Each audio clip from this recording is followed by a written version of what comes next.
ചോളപ്പൊടി വെച്ചിട്ട് ഒരു ഉപ്മാവാണ് ഉണ്ടാക്കാൻ പോകുന്നത്. ആദ്യം ഒരു പാൻ വെച്ചിട്ട് അതിലേക്ക് കുറച്ച് വെളിച്ചെണ്ണ ഒഴിക്കുക. അതിൽ കടുക് ഇടുക.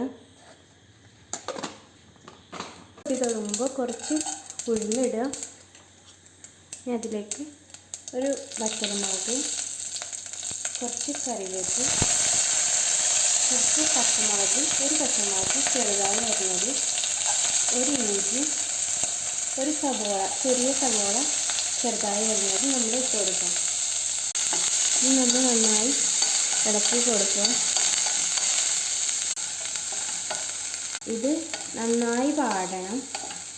നന്നായി വാടിയതിന് ശേഷമാണ് നമ്മൾ ചോളകം ഇട്ട് കൊടുക്കുന്നത്, ചോളകപ്പൊടി ഇട്ട് കൊടുക്കുക.